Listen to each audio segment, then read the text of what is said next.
Let us suppose that I'm the patient, and you are the students and the doctors. And I suffer from what you would call the delusion that I'm God. And therefore, you might want to do something about me, or with me, or humor me, or ask me questions. And so I'm perfectly willing to submit to your examination and your treatment, and invite you to help yourselves. When did you become God? Now. Will you marry me? No.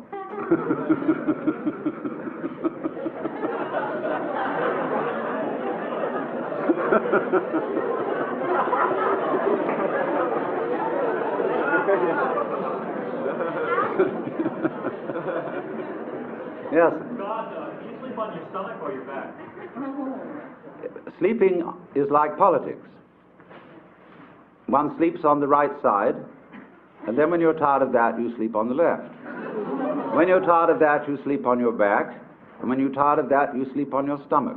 And it is thus that the world goes round.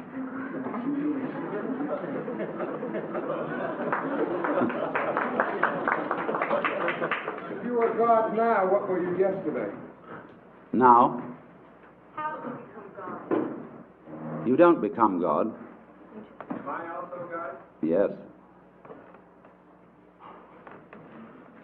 Are we then the same person? No. What is God? Remember, 3 persons, but 1 God.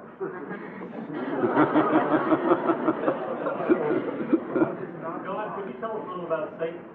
Could I tell you a little bit about Satan? Yes.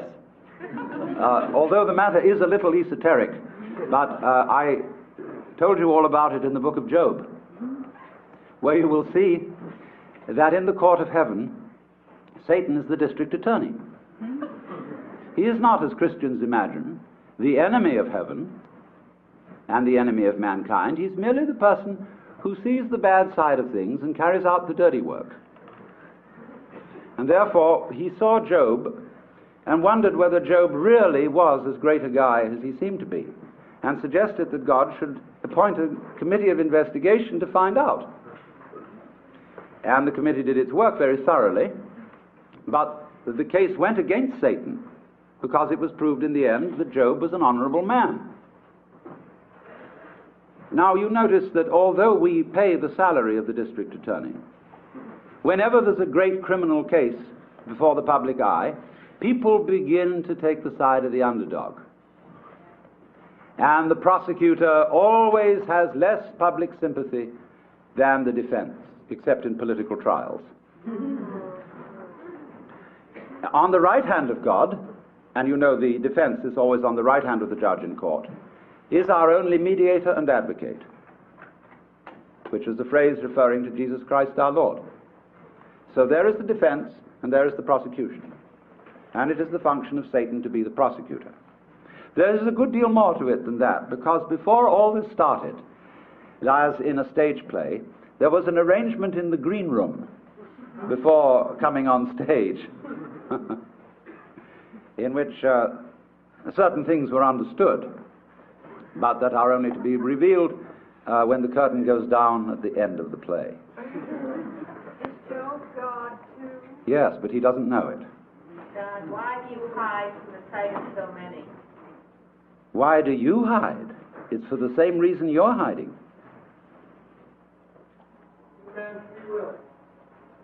Man has free will to the extent that he knows who he is, not otherwise. Where did you get free will from? Where I got it from. Does a woman have free will too? Yes. To the extent that she knows who she is, yes.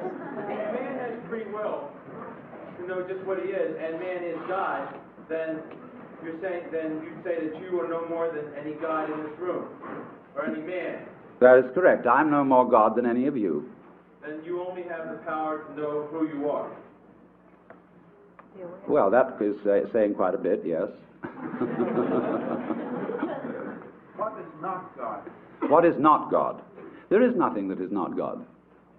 How do you learn who you are? It's like waking up from a dream. after a while one's experience begins to have what I would call a haven't we been here before feeling. Going round and round and round. And then you begin wondering, where am I going? And to answer that question, you have to try and find out what you want. And so I went into that very thoroughly. What do I want to happen? And, of course, as soon as you ask yourself that, you begin to fantasize. And our amazing technology is, of course, an expression of human desire, desire for power, for what we want to achieve. So I simply set myself to thinking through how far we could go. And so I soon found myself at a great push-button place, where I had a fantastic mechanism with buttons available for every conceivable thing I could wish. So I spent quite a bit of time playing with those. And science fiction wasn't in it. You know, you go going like that, and here is Cleopatra.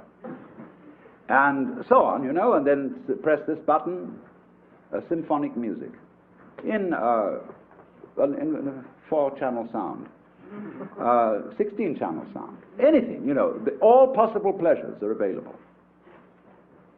And when, you know, you're like everybody's dream of the Sultan in the palace, you suddenly notice there's a button labeled surprise.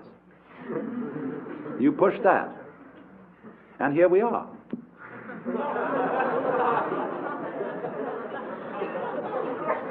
Is boredom a problem? Yes, boredom is, of course, the problem. Boredom is the other side of creativity. And the energy of creation has as its, that is the yang, the yin side of that energy is called boredom. Everything, of course, is fundamentally yang and yin. If you understand that, you really don't need to understand anything else. Why do you teach us all to love one another? Because if we get to that point, there won't be any of these ups and downs. We'll have to tell you. Correct, but that's not a teaching, it's a koan. A koan.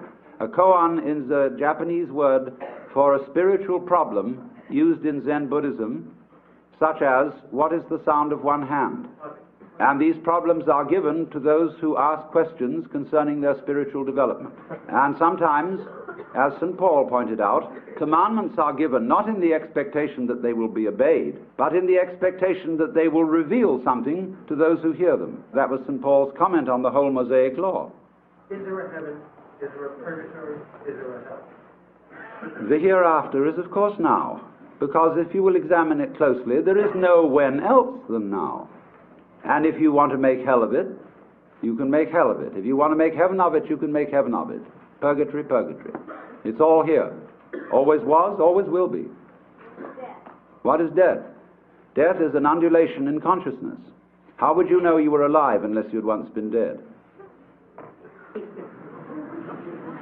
Yes. In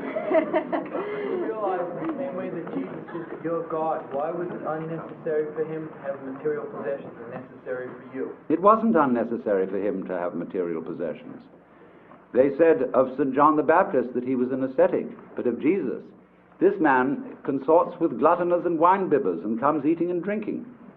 And when the lady Mary poured precious ointment on his feet and anointed him, they said the same thing that the members of the vestry say to the minister today.